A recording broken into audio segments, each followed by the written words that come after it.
Hola, ¿qué tal amigos? Bienvenidos a Entre Domingos Podcast, cuando la vida sucede. Comenzamos. Bien. Hola nena, ¿cómo estás? Estoy bien. ¿Te ves bien? Qué gusto verte nuevamente. Igualmente. Te acabo de ver. Desperté contigo, pero ya uno con la carita lavada, los dientes lavados cambia. la lavita carada. La lavita carada. Todo eso. Tantito café. Muy bien. De hecho, el café se acabó rápido hoy, solamente Bastante. ajustó una tacita. Es evidente por mi falta No hay de café. poder articular las palabras esta Hoy no le mañana. ofrecí café a todo el equipo que está aquí. Por eso tienen sus caritas así tantito tristes, Las lagañitas. pero muy bien maquilladas, muy bien arregladas, muy rozagantes, me da gusto. Pues qué bueno, gracias por estar acá, gracias por ser parte de Entre Domingos Podcast. El día de hoy estamos conversando alrededor de la vida de un hombre que está al final de sus días, está cercano a la muerte y escribe sus últimas palabras dirigidas a un hijo espiritual. Y es importante siempre, creo, nena, pensar que cuando una persona está dando sus últimas palabras tiene una relevancia, tiene una importancia. Si sabes, al final de tu vida, yo pienso que yo quisiera dejar mis mejores consejos, mis pensamientos más relevantes para mis hijos, para ti, no sé, simplemente dejarlos plasmados. Creo que es como de suma importancia, y esta carta de Segunda de Timoteo, en la que vamos a estar el día de hoy conversando, o alrededor de la que vamos a estar conversando algunas ideas, es precisamente eso, es la última pieza escrita de Pablo en el Nuevo Testamento, sí, antes de ser ejecutado en Roma. ¿Cómo ves? Además es una carta que se escribe en condiciones pues difíciles, no es como que está muy en su cuarto, en su cama, acostado, rodeado de todas las personas que ama, escribiendo esta carta, sino que está en medio de una prisión, que ahorita nos puedes platicar un poquito más acerca de eso. Sí. En medio de una prisión, completamente solo, abandonado, en condiciones de suma desesperanza, y aún así decide escribir esta carta animando a alguien más, lo cual habla mucho acerca del corazón de Pablo, habla mucho acerca de su fe en Dios. Totalmente. Y de lo que entendía era su propósito en la vida. Totalmente. Creo que al voltear a ver a Pablo en esa prisión, y ahorita quiero platicar un poco de eso porque para poner un poco de contexto en cuanto a dónde nos encontramos ubicados en la historia del Nuevo Testamento, dejamos en Hechos, a final del libro de los Hechos, al apóstol Pablo en arresto domiciliario en Roma. Él está arrestado ahí y desde ahí escribe algunas cartas muy relevantes que están en el Nuevo Testamento. Estas cartas se llaman las cartas de la prisión o desde la cárcel, y estas cartas las escribe Pablo a las iglesias como Filipenses, por ejemplo. La carta a Filemón, de hecho, está escrita ahí también. La carta a los Efesios, me parece que también. Y estas cartas están dirigidas a las iglesias, y ahí termina el libro de los Hechos con Pablo en arresto domiciliario en Roma. Quiere decir que estaba en un hogar, en una casa, y desde ahí él escribía a las iglesias, estaba custodiado por soldados romanos. Y es curioso porque justamente vemos en estas cartas desde la prisión que Pablo manda decirles a los creyentes que la iglesia que se reúne en la casa del César les manda saludos. Es decir, de alguna manera Dios había usado las cadenas de Pablo desde su hogar para evangelizar soldados, centuriones romanos, que de pronto se volvían a la fe cristiana y se empezaban a reunir aún desde el palacio del César, el mismísimo emperador. Es increíble cómo el evangelio nada lo detiene. Así y el reino de Dios sigue avanzando, aún en los lugares más adversos, en los suelos más complejos. Dios siempre produce vida donde pareciera ser imposible que floreciera vida. Y Dios te usa en medio de cualquier circunstancia. Creo que a veces pensamos que necesitamos un gran escenario, muchas personas, luces, todo para poder compartir el evangelio, para poder ser usados por Dios. Pero donde sea que te encuentres, Dios quiere usarte y Dios va a usarte. Eso es súper importante lo que estás diciendo, porque creo que tenemos que entender que nuestra vida de fe no se vive el domingo en la iglesia, sino el resto de la semana en nuestra vida cotidiana, en los lugares donde Dios nos ha dado influencia, en la escuela donde Dios te ha puesto, en la actividad deportiva donde Dios te ha dado favor y gracia, en plataformas sociales, en toda clase de espacios donde Dios te ha dado una voz. Es ahí donde quiere que seas sal y luz. De hecho, este domingo estaba acordando que justamente oramos por un chavo de la iglesia, se llama Isaac Martínez. Él es capitán de la selección sub-17, la selección mexicana, que creo que de hecho es la categoría más exitosa en la historia del fútbol mexicano, porque han sido campeones del mundo 2 veces. Y oramos por él, que es capitán de esta selección, es parte de la familia Origen, y fue muy especial porque creo que conecta mucho con el corazón de lo que Dios le ha hablado a nuestra iglesia para este año, esta idea de la gran cosecha, que se va a ver como abrir espacios para que otra generación encuentre su lugar en el reino y en la sociedad, creyendo que somos embajadores de luz, del reino de Dios, de donde quiera que estamos, ¿no? Y bueno, eso... como paréntesis, sí. Como introducción gigantesca lo que vamos como a hablar. Un gran acotamiento relacionado con lo que Sofi dice de que Pablo era luz aún en sus cadenas. Sí. Y es una persona que está extendiéndole ánimo a un hijo en la fe, a Timoteo, aún desde la prisión, en una prisión muy distinta a la que acabamos de describir ahorita. Exacto. Platícanos de esa prisión. Esta prisión sucede en la vida de Pablo 2 o 3 años después de que estuvo en Hechos, al final del libro de Hechos, en arresto domiciliario en Roma. Parece que es liberado, y después de ser liberado escribe algunas cartas personales a sus hijos en la fe. Ahí escribe a Tito, escribe la primera carta de Timoteo, y después vuelve a ser arrestado. Y el contexto de este arresto es que alrededor del año 64, más o menos, sucede un gran incendio en Roma, y este gran incendio en Roma es aprovechado por el emperador César Nerón para culpar a los cristianos de este incendio. De tal manera que entonces toda la sociedad en Roma y en el mundo conocido se voltean contra los creyentes y comienza una gran persecución. Una gran persecución, los cristianos eran ejecutados, eran expuestos al escarnio público, a torturas, eran perseguidos. Y en medio de todo eso, Timoteo es el pastor de una iglesia en Éfeso, que es Turquía actualmente, esta ciudad, que de hecho tenemos un amigo que es pastor actualmente allí, en la ciudad de Éfeso. Y es interesante que Timoteo está pastoreando esta iglesia que está creciendo, Dios le está prosperando, pero empieza a experimentar mucho desánimo. Mucha oposición, mucha persecución. Él en su vida personal está perdiendo a su padre espiritual, a su mentor. Está en cárcel en Roma y sabe que es muy posible que no va a volver a saber nada acerca de él. Esa es la situación. Todo pinta en contra. Es como esos momentos en la vida en donde yo he sobremojado. Sí. Que dices, no, ahora, ¿qué más me podría pasar que esté mal? Sí, totalmente. Y a todos nos ha pasado esos momentos en donde dices, no, pues, ¿qué más me podría salir mal? Y sale algo mal. Se te poncha la llanta del coche, hay esas te quemas mientras cocinas, no sé, pero hay esos momentos. Hay esas temporadas de la vida. Yo no sé si tú te has sentido así en alguna época de tu vida. Yo creo que sí. Si eres un ser humano y has caminado sobre la tierra algunos años, seguramente has llegado a estas etapas en tu vida en la que, como dice Sofi, el celular se traba, la computadora se descompone, la vida no resulta como uno quiere. Tú sí. Sí, muy avanzada. A mí no me importa. A mí de todos modos se me traba toda la tecnología. Yo no sé usar nada.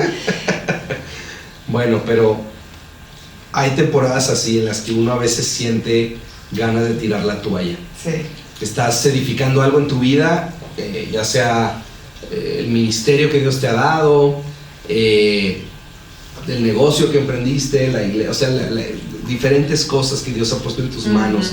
Pero hay momentos en la vida que uno siente simplemente las ganas de tirar la toalla. A veces es en tu fe, a veces simplemente sientes una desconexión Sí. en tu caminar de fe, en tu vida con Dios. Y Timoteo está así. Es evidente en toda la carta que Timoteo está decepcionado, está desanimado. Sí, porque una vida con Dios no te garantiza que no vas a evitar problemas y no te garantiza que todo va a salir conforme a tus planes. De hecho, la gran mayoría de las veces tus planes no van a salir conforme tú te los imaginabas, pero Dios tiene planes de bien, Dios tiene planes mejores de los que te imaginas, y en medio de cualquier circunstancia Dios quiere usarte, Dios quiere estar contigo, que su presencia inunde tu corazón, y creo que eso es donde Timoteo se encontraba, y lo que Pablo lo anima, a pesar de que Pablo estaba en una circunstancia peor que Timoteo. Sí, eso es increíble, porque imagina este contexto. Estás desanimado, te sientes amenazado, tu vida está bajo amenaza, la gente de tu iglesia está bajo amenaza, seguramente personas de tu iglesia han ya estado perdiendo seres amados por esta persecución. Se acerca cada vez más a tu puerta la desgracia. Estás perdiendo al hombre que ha sido tu mentor, tu amigo, tu compañero desde que tú tienes 15 años. Timoteo emprendió esta vida con Pablo. Y Pablo, por el otro lado, está en una prisión muy peculiar. De hecho, se llama la prisión mamertina. Así se llama, ese es el nombre. Yo no se lo puse. Y esta prisión es básicamente un agujero en la tierra. Es un hoyo en el que bajaban al prisionero, y era una prisión de 3 metros de diámetro, con una gran humedad, y cerraban este agujero de tal manera que la respiración en ese espacio era súper limitada. Imagínate lo que esa humedad, esa limitada respiración le hacía a tu salud, a tus pulmones, a tu gozo, a tu fe. Sí, claro, estar en esa oscuridad. Sol, sin aire, sin nada. Era horrible. Imagínate esa situación. Y Pablo, de alguna manera, encuentra la forma de escribir una carta. Solamente Lucas está con él. De hecho, en muchos momentos de la carta dice, todos los de la provincia de Asia me abandonaron. Después dice, la primera vez que fui llevado ante el juez, nadie me acompañó, todos me abandonaron. Y fíjate que cuando dice eso que estás leyendo, amor, el verso que sigue luego dice, pero el Señor estuvo a mi lado y me dio fuerzas. O sea, hay algo en la vida de Pablo que simplemente experimenta un fuego divino dentro de él, que le produce una esperanza extraordinaria en las situaciones menos favorables. Es como si la fuente de su pasión, de su gozo, de su entusiasmo por la vida no está en lo que sucede alrededor de él, sino en la esperanza dentro de él. ¿Cuánto tenemos que aprender de eso?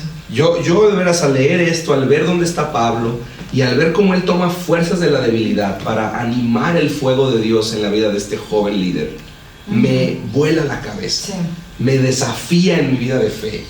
Porque cuando yo hago una lista de las cosas que yo llamo sufrimiento, y creo que cuando hacemos una lista de las cosas que nosotros en el mundo occidental llamamos sufrimiento, creo que no tenemos la menor idea de lo que es sufrir. Por Cristo. Por Jesús, por la causa de Jesús. Y al ver a Pablo, al ver su situación, la verdad es que nos tiene que inspirar a darnos cuenta que realmente la vida cristiana se trata de encontrar nuestra fuente de gozo, nuestra fuente de alegría, nuestra fuente de satisfacción en otro lugar que no es la tierra. Es un hecho. Corrie ten Boom dice, si miras el mundo te angustiarás, si miras dentro de ti te deprimirás, pero si miras a Dios encontrarás descanso. Y es básicamente eso. Si ponemos nuestros ojos alrededor, siempre va a haber algo que nos decepcione, que nos desanime, que nos preocupe. Ves las noticias, ves las condiciones de salud de tu familia, ves cualquier situación y te desesperas, te angustias, te preocupas. Si buscas la respuesta en tu interior, nunca vas a tener la respuesta para todos los problemas. Y cuando comienzas a sentir que tienes el control de algo, esas cosas salen de tu control. Pero si buscas a Dios constantemente, entonces vas a poder encontrar descanso a pesar de lo que está sucediendo alrededor, o incluso en tu interior, a pesar de tus emociones, de tus pensamientos. Porque si nos basamos en cómo nos sentimos, siempre vamos a vivir vidas bien volubles y bien depresivas. O sea, si mis sentimientos tienen el primer lugar, voy a vivir en depresión absoluta. Sí. Porque todos los días va a haber un motivo por el cual esté triste y decepcionada, y Dios tiene la última palabra encima de tus emociones, encima de tus pensamientos. Y nos estamos desviando. No nos estamos desviando. Ese es precisamente el tema. Creo que es el centro del tema. De hecho, quisiera leer la introducción de esta carta. Sí. A partir del verso 2 dice: Timoteo, mi querido hijo. Imagínate para Timoteo una mañana cualquiera, un martes cualquiera, pensando en todos los problemas, viendo cómo está la situación alrededor de él, pensando si Pablo sigue vivo o no sigue vivo. De pronto recibe una última carta, una última bocanada de fe y de fuego de su padre espiritual. De pronto recibe esta carta inesperada, la abre y empieza a leer las palabras llenas del Espíritu Santo y de la pasión de la vida de un hombre que tiene sus ojos en Dios. Sí. Y escucha estas palabras: Timoteo, mi querido hijo. Que Dios Padre y Cristo Jesús nuestro Señor te den gracia, misericordia y paz. Qué palabras, qué oración, qué deseo. Y después la NTV empieza el encabezado de esta sección, dice: animado a ser fiel. Sí. Y dice: Timoteo, doy gracias a Dios por ti, al mismo Dios que sirvo con la conciencia limpia, tal como lo hicieron mis antepasados. Día y noche te recuerdo constantemente en mis oraciones. Timoteo, estoy orando por ti. Imagínate, Pablo en la cárcel, en vez de orar por su situación, orando por alguien más. Sí. Y le escribe en el verso 4: tengo muchos deseos de volver a verte. Ahora quiero hacer un paréntesis aquí, porque cada vez que veo con ternura las palabras de Pablo, es como un padre que quiere animar a un hijo. Pablo sabe que no va a volver a ver a Timoteo. Sí. Pablo sabe que se acabó. Pablo sabe que lo único que le queda de ese agujero en la tierra hacia el final de su vida es una ejecución. Lo van a degollar, le van a cortar la cabeza. Le escribe: tengo tantos deseos de volver a verte, no me olvido de tus lágrimas cuando nos separamos, pensando en otra persona. Cuando tú dirías: Pablo, está bien que pienses en ti. Sí. Puedes ser un poco egoísta. Nadie te diríamos nada si estás pensando en ti. La sociedad de hoy le diría: ten un poco de self-care. O sea, preocúpate por ti, no pasa nada. Tú eres primero, si tú estás bien, los demás van a estar bien. Y Pablo nos demuestra justo lo contrario. O sea, preocúpate por los demás. Sí. Anima a los demás, cuida a los demás. Y en medio de eso vas a encontrar que tú vas a estar bien. Dice: me llenaré de alegría cuando estemos juntos otra vez. Pablo sabe que ese momento va a pasar en el cielo, no en este plano terrenal. Sí. Dice: me acuerdo, esta parte, Pablo empieza a recordarle a Timoteo quién es y cuál es la herencia de su vida.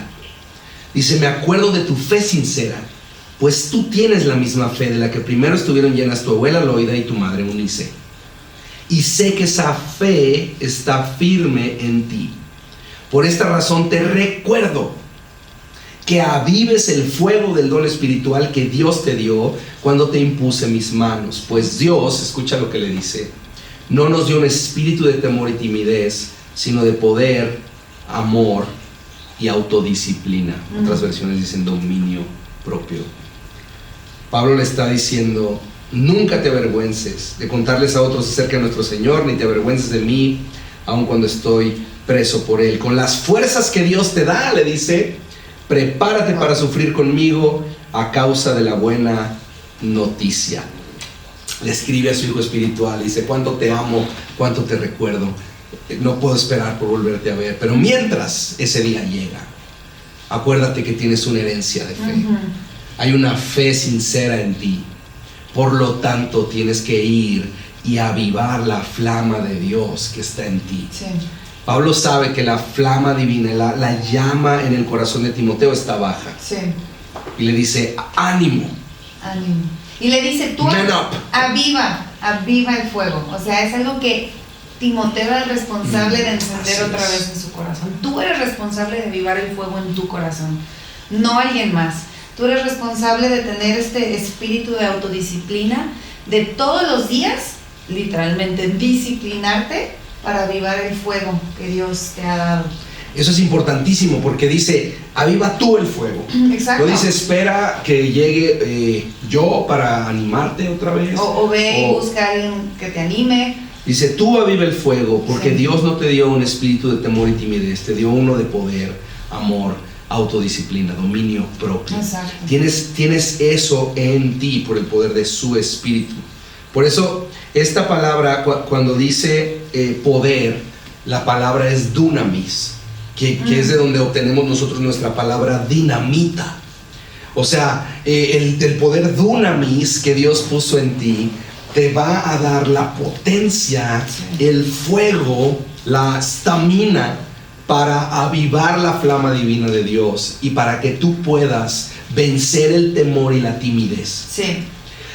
Timoteo, de hecho, era una persona como nosotros, una persona con problemas y con una vida frágil. De hecho, hay diferentes momentos en el Nuevo Testamento donde vemos cómo Timoteo enfrentaba muchas crisis personales, sí. así como tú y como yo. O sea, Timoteo tenía problemas de salud. De hecho, justo hoy leí ese versículo y te lo leí a ti, que es 1 Timoteo 5, que dice, no sigas bebiendo solo agua, también toma un poco de vino a causa de tu mal de estómago y tus frecuentes enfermedades. O sea, en la primera carta Pablo le recuerda a Timoteo, ya sé que te enfermas todo el tiempo, Timoteo. Ya sé que te dan diarreitas. Ya sé que le batallas en tu panza, pero cuídate. Sí, o sea, todo el tiempo estaba enfermo Timoteo. Yo creo que iban a los viajes misioneros de Pablo y decían, bueno, vámonos, ¿dónde está Timoteo? Ah, pues anda por allá escondido entre la maleza. Pobrecito. Entonces, pero sí, es que a veces nos frustramos de cosas así, de nuestra salud, de nuestras enfermedades, y todos batallan con algo, todos tienen retos, porque tenemos que acordarnos que vamos de paso en esta vida. Por eso en Hebreos 11, cuando es este capítulo famoso de los héroes de la fe, dicen que ellos sabían que no eran ciudadanos de esta tierra, sí, sino que les esperaba una patria mejor. O sea, a veces queremos que todo se vea increíble aquí y ahora, que yo me sienta perfecto, que mi salud esté al 100. Y sí, que increíbles son esos días cuando todo funciona bien, pero incluso en los días en donde las cosas no salen bien, que podamos entender que nuestra vida sigue teniendo un propósito y seguimos glorificando a Dios a pesar de nuestras circunstancias. Así es. De hecho, muchas veces pensamos, bueno, es que yo no tengo una personalidad extrovertida o yo no soy una persona con dones demasiado visibles. Pablo se refiere a Timoteo como un joven tímido. De hecho, pareciera ser una persona que más bien tiene una tendencia a ser inseguro, y a ser tímido. De hecho, en 1 Corintios 16 dice, Pablo les manda decir a los de Corinto, que eran una iglesia mucho más loud, mucho más, pues así como extrovertida. Les dice, cuando llegue Timoteo no lo intimiden. Eso dice 1 Corintios 16. Sí. Él hace la obra del Señor igual que yo. O sea, cuando lo vean así tímido, reservado, que pareciera ser inseguro así de entrada, no lo vayan a intimidar, respétenlo. Él es un hombre de Dios. Exacto. Y eso a mí me anima, porque cuando yo veo las áreas de mi vida en las que yo me siento inseguro, yo pienso, Dios me puede usar a mí, aunque haya cosas en mí que me hacen sentirme limitado, insuficiente, tímido en ocasiones, y por la gracia de Dios podemos creer que Dios no nos dio un espíritu de temor ni timidez, sino uno de poder, uno de dunamis, y eso es lo que nos hace poder ir adelante, ¿no? Era joven, lo menospreciaban por ser joven, experimentaba oposición en Éfeso, los creyentes estaban siendo perseguidos, su padre espiritual estaba a punto de ser ejecutado. Todas esas cosas, muchos retos, Timoteo, como nosotros los podemos tener, y por eso estaba a punto de tirar la toalla, tenía la flama de su corazón baja, y Pablo dice, aviva el fuego, aviva el fuego.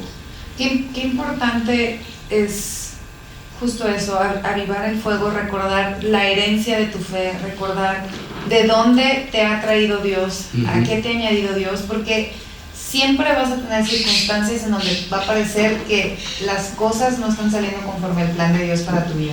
O sea, Timoteo podría estar diciendo, pues sí, sigo a Dios, estoy pastoreando esta iglesia y de todos modos ve cómo me va, ve cómo le va a Pablo, ve cómo me tratan mis ovejas, ve cómo nos está tratando el gobierno, ve cómo nos está tratando nuestra ciudad. O sea, a veces podemos pensar en toda la oposición y creer que se nos está saliendo nuestra vida del plan de Dios. Totalmente. Y por eso es necesario volver a avivar el fuego, tener esta autodisciplina de ir constantemente a la presencia de Dios y pedirle a Él que nos llene de su presencia, que nos recuerde nuestra identidad, nuestro propósito en la tierra.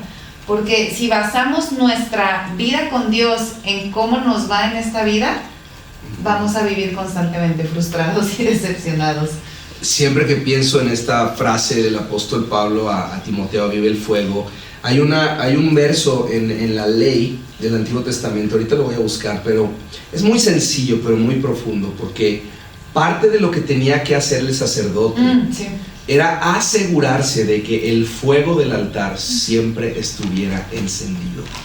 Era un trabajo del sacerdote asegurarse de que el fuego del altar se mantuviera encendido. Y Dios nos ha hecho a nosotros reyes y sacerdotes con Él. Somos un reino de sacerdotes. Y nuestro llamamiento y nuestra obligación personal es asegurarnos de que la flama divina se avive en nuestros corazones cotidianamente. Sí, justo estaba pensando en esto de la flama de Dios y de avivar el fuego. Pensaba en Samuel, en este niño que estaba, Ana, su mamá lo había tenido, estaba viviendo con Elí, el sacerdote, y dice en 1 Samuel 3 que en esos días los mensajes del Señor eran muy escasos y las visiones eran poco comunes, pero el trabajo de este niñito de Samuel era asegurarse de que la lámpara del Señor no se acabara, o sea, que el fuego no se acabara. Y dice el siguiente versículo: la lámpara de Dios aún no se había apagado y Samuel estaba dormido en el tabernáculo cerca del arca de Dios, y de pronto el Señor lo llamó. O sea, el Señor llamó a Samuel en medio de un momento de la historia del pueblo de Israel donde no había voces, donde no se escuchaban los mensajes de Dios constantemente, pero el Señor le habla a Samuel cuando él se estaba asegurando de que la lámpara del Señor no se apagara. Wow. La autodisciplina de este niñito que nunca había escuchado la voz de Dios, que no había visto en su historia, en la historia de su pueblo, este esplendor ni estas grandezas del pueblo de Dios, y este niñito que se aseguraba de que la lámpara no se apagara fue el niñito que escuchó la voz de Dios. O sea, si lo traduces a tu vida diaria, es esta autodisciplina de asegurarte que avives constantemente el fuego de Dios. Y ahí, en esa autodisciplina es cuando Dios te habla, es cuando Dios te encuentra, es cuando escuchas la palabra de Dios y las promesas de Dios para tu vida. Levítico 6:13 dice: el fuego debe permanecer siempre encendido sobre el altar, no debe dejarse apagar nunca. Y creo que esta es la imagen que Pablo le presenta a Timoteo. Hey, el fuego en el altar está apagándose. Sí. Necesitas hacer algo al respecto. Sí. Eres el sacerdote. Tú tienes que asegurarte de que ese fuego se encienda. Dios ya te puso en ti un espíritu de poder. Ya tienes el dunamis. Ya tienes la dinamita de Dios dentro de ti. Asegúrate de que esa flama no se apague. Sí. Y Pablo le dice a Timoteo: yo ya estoy para ser sacrificado. El tiempo de mi partida está cercano. Por eso digo, Pablo sabe lo que le espera. Pablo sabe que César Nerón necesita esta ejecución. Le viene bien ejecutar al apóstol Pablo. Y dice: he peleado la buena batalla. Hemos escuchado estas frases, es gloriosa. He acabado la carrera y he guardado la fe. Y aquí hay 3 formas de vivir. Estas son 3 formas de vivir de parte del apóstol Pablo para todos aquellos que tenemos una fe en Cristo Jesús. Sí. 3 maneras de vivir.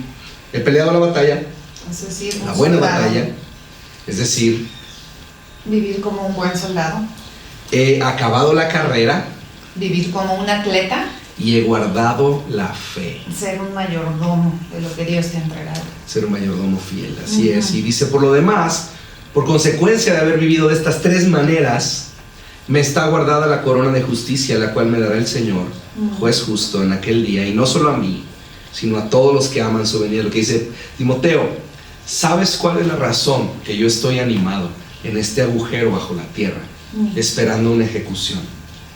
No es lo que me espera mañana, cuando el hombre me puede hacer daño y me puede ejecutar.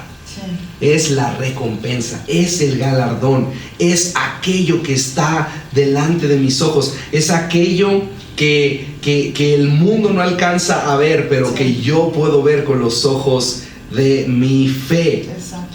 Y eso es lo que marca toda la diferencia. Escucha esto: 2 personas pueden experimentar la misma circunstancia de formas radicalmente diferentes. La única diferencia entre estas 2 personas es su expectativa del futuro. La manera en la que tú ves tu futuro va a definir el gozo y la esperanza con la que vas a vivir tu presente. Tu presente se va a definir de la manera que tú ves el futuro. Si lo ves con desolación, con desesperanza, con temor, así va a ser tu realidad presente. Muchas veces nosotros vivimos con temor de cosas del mañana que ni siquiera van a pasar. Pero vivimos enfrentando gigantes de humo. Porque el enemigo donde pelea con nosotros es en nuestros pensamientos. Pero aquello que marca la diferencia es la manera con la que yo veo el futuro. Si veo el futuro con esperanza, si yo veo el futuro con fe, si veo el futuro sabiendo, yo no sé qué va a traer la vida, pero lo que sé es que Dios está conmigo en medio de lo que la vida traiga. Eso produce una diferencia radical. Nuestra visión del futuro nos mantiene corriendo en la vida.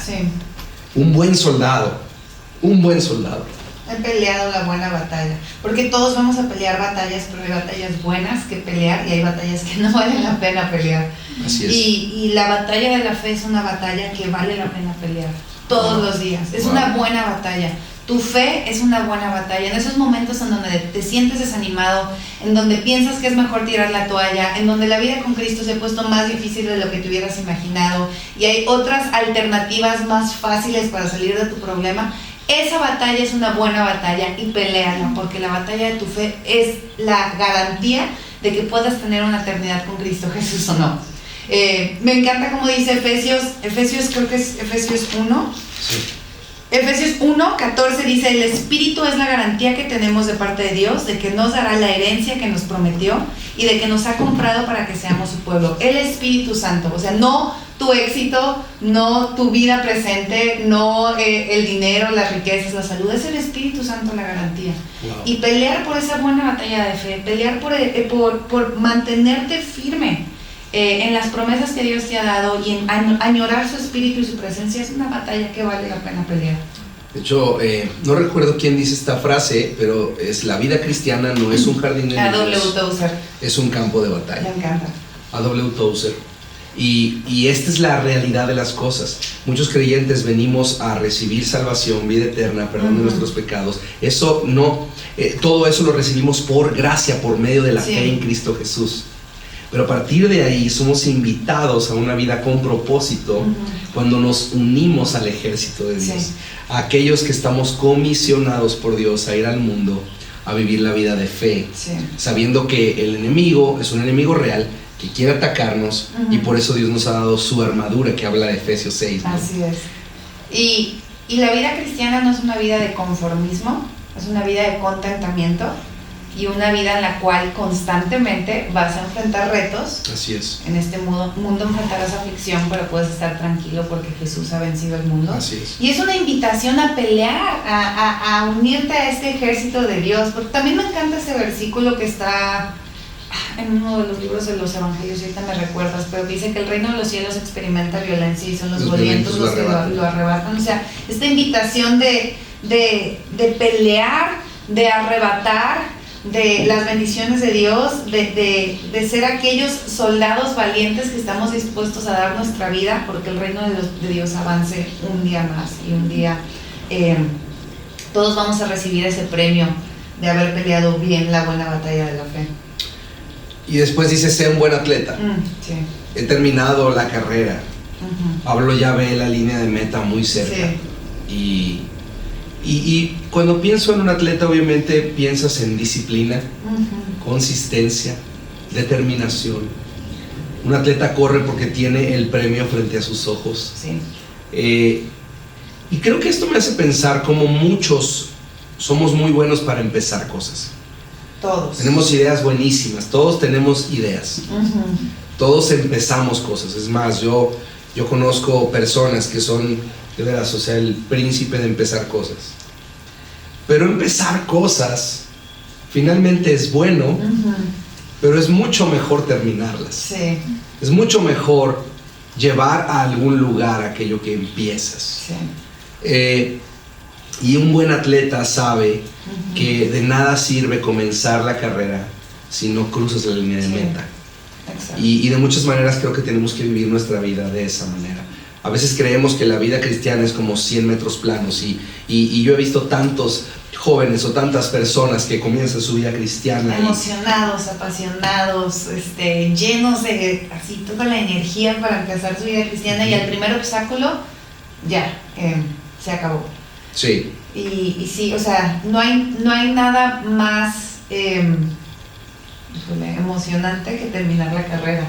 Así y no hay nada más inspirador que personas que llevan años corriendo la carrera con fidelidad y con alegría, como se describe a Caleb en la Biblia, como se describe a Moisés en la Biblia, terminando sus años llenos de energía, llenos de alegría, llenos de emoción, y no cínicos, y no desesperados, y no decepcionados. De hecho, en la Nueva Traducción Viviente, el verso 7 dice: he permanecido fiel. Dos palabras poderosísimas. Hay un libro que creo que es para puros hombres que tú tienes, que se llama Finishing Strong, que yo lo leí, está increíble. Sí, es muy bueno, no, muy bueno. O sea, sí se supone que es para hombres, pero la verdad todos léanlo, se llama Finishing Strong y es increíble, habla justo acerca de eso, que todos pueden comenzar, pero no todos van a terminar. Así y cómo podemos ser aquellos que sí terminamos la carrera, que sí permanecemos fiel. Incluso pone grandes ejemplos de personas que comenzaron ministerios, que fueron muy famosos, que hicieron grandes cosas, pero que al final de su vida o a mediados de su vida tomaron decisiones que les hicieron no terminar bien la carrera, y cómo eso puede afectar bastante. Entonces que seamos aquellos atletas que permanecemos fieles, que terminemos la carrera, que no importa si vas más lento que los demás, pero sé constante. No importa la velocidad con la que corres, importa que no te detengas. Eso es tan importante, porque muchas veces lo que hacemos es voltear a ver cómo va corriendo el otro, con la velocidad a la que Dios lleva a alguien, y entonces empezamos a medirnos y empezamos a evaluar cómo vamos en la carrera en función de cómo está corriendo alguien alrededor de nosotros. Y la realidad de las cosas es que estamos llamados solamente a tener un solo referente, y ese es Cristo. Dice la Escritura: puestos los ojos en Jesús. Incluso, o sea, si sabes de correr, si estás volteando a ver alrededor, te vas a tropezar, o sea, te vas a caer. La comparación va a hacer que siempre te caigas. La comparación es el enemigo del gozo. Y a medida que volteamos a ver el jardín del vecino, dejamos de gozarnos en los procesos personales que Dios lleva con nosotros. Y los procesos personales que Dios lleva con nosotros son para que nosotros los podamos celebrar, alegrarnos en ellos y caminar con nuestros ojos puestos en Jesús. Y algo que siempre tenemos que recordar es que el premio lo vamos a obtener todos cuando nos muramos. Entonces, o sea, eso es cierto, porque si tú piensas, esa persona ya obtuvo el premio, no es cierto. O sea, el premio nos espera cuando lleguemos a la eternidad con Dios. Entonces, nadie lo va a obtener antes que tú, a menos de que se muera. Entonces, solo, o sea, sí, porque a veces decimos, pues ya se casó, ya obtuvo el premio. No, o sea, el premio del creyente nos espera el día que estemos en la presencia de Dios, en la eternidad con Él. Entonces, eso te tiene que mantener muy animado, que nadie va a obtener el premio en esta vida antes que tú. Todos lo vamos a obtener al mismo tiempo. Y he permanecido fiel. ¿Qué palabra? Permanecer. Creo que esa es una de las cosas que menos hacemos los seres humanos. Nos desanimamos y nos vamos. Nos ofendemos y nos vamos. Nos aburrimos. Permanencia es una de las cosas que más fruto producen en nuestra vida. Permanencia es precisamente lo que nos enseña un árbol. Cuando ves un árbol, como dice Salmo 1, será aquel creyente que pone en Dios todo su gozo, todo su deleite, en su palabra toda su satisfacción. Será como un árbol plantado. ¿Qué imagen más poderosa para permanencia que un árbol que está ahí cuando llueve, que está ahí en la adversidad, que está ahí en los días más difíciles. El árbol no dice, ¿sabes qué? Yo ya me harté de estar plantado, llueve bastante en esta colonia, yo me voy a cambiar de colonia, yo ya me cansé. No, la permanencia, y dice Pablo, he permanecido fiel. Sí. Y qué ejemplo, que podamos vivir vidas de permanencia fiel. Claro, hay cosas que no son sanas, hay cosas que son tóxicas, no debes de quedarte en todos los ecosistemas y todos los ambientes, sí. Pero estoy hablando de que tu vida, tu llamado, tu ministerio, tu amor por la casa donde Dios te ha establecido, pues esas cosas, que Dios te ayude a permanecer, porque la permanencia te va a dar grandes resultados, sí, a largo plazo. He permanecido fiel. Y por último dice, guardado la fe. Nuestro árbol le acaba de tirar una ramita. Sí, ya no permaneció la rama. Ya no quiere permanecer. Pero esto es lo último, y brevemente decirlo, Dios nos llamó a ser buenos mayordomos. De hecho, la vida de fe, la vida cristiana, se trata de ser mayordomos. Y un mayordomo lo que hace es administra fielmente los recursos de su Señor. Sí. Se da cuenta de que todo lo que tiene no es suyo, pero se le ha dado para producir fruto con aquello que se le confió. Exacto. Tu vida no te pertenece. Si eres un creyente, si le has dado tu vida a Jesús, tu vida es para la gloria de Jesús. Lo que haces con tus pensamientos, lo que haces con tu dinero, lo que haces con tu tiempo, refleja la fidelidad de tu administración, sí, con aquello que Dios te ha confiado. Sí. Asegúrate de ser aquel que guarda bien y produce frutos de aquello que Dios te confía. Y yo te quiero animar a estas tres cosas, ¿verdad, amor? Sí. Un soldado, un atleta y un mayordomo. Son las tres formas en las cuales tenemos que vivir nuestra vida. Y son estas tres cosas que creo que nos pueden animar en medio de cualquier circunstancia. Puedo recordarte, bueno, estoy corriendo. Ya sé que me siento cansado, pero estoy corriendo. Es una carrera. Pablo está ahí en esa cárcel, sufriendo como un soldado, que está a punto de ofrecer su vida como ofrenda. Eso es lo que él dice. Sí. Él no ve eso como una ejecución de la que la gente puede sentir lástima de él. De hecho, le dice a Timoteo, no te avergüences de mis cadenas. No te avergüences. Pues esto es mi orgullo, esta es mi corona. Entonces le dice... resume tus heridas. Exactamente, es lo que hace Pablo, sí, todo el tiempo. Y él sabe que él espera una recompensa. De hecho, Pablo, un día cualquiera, de pronto fue sacado de ese agujero y fue ejecutado, como otro criminal más de Roma. Nadie se preocupó, nadie fue, nadie lo lloró, quizá Lucas. Qué ministerio el de Lucas. Luego tenemos que hacer, sí, un episodio de Lucas. Por eso nuestro hijo también se llama así, porque nos encanta, sí, Lucas. Es un nombre espectacular. Pero tal vez seguir a Jesús, y con esto termino, no te va a hacer la persona más popular en la tierra, pero tu nombre será conocido en el cielo. Sí. Y yo pienso, cuando leo Hebreos 12, cuando dice que estamos rodeados por una multitud enorme de testigos de la vida de la fe. Ahí está Abraham, ahí está Moisés, ahí está Esther, ahí está Noemí, ahí está Débora, ahí está Samuel, ahí está David. Están en las gradas y están viendo la carrera de fe. Dice, quitémonos de todo peso que nos impida correr, especialmente el pecado que tan fácil nos hace tropezar, y corramos con perseverancia la carrera que Dios nos ha puesto por delante. Y estoy seguro que Pablo iba, a medida que estaba siendo ejecutado, él se veía a sí mismo cruzando la línea de meta y llegando a ese lugar donde todos los héroes de la fe, seguramente junto con Dios mismo, dijeron, bien hecho, Pablo, bien corrido. Sí, bien hecho, siervo fiel.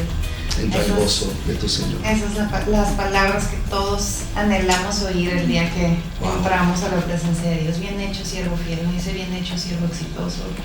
Bien hecho, siervo adinerado. Bien hecho, siervo con el mejor matrimonio. Bien hecho, siervo popular. Dice bien hecho, siervo fiel. Wow.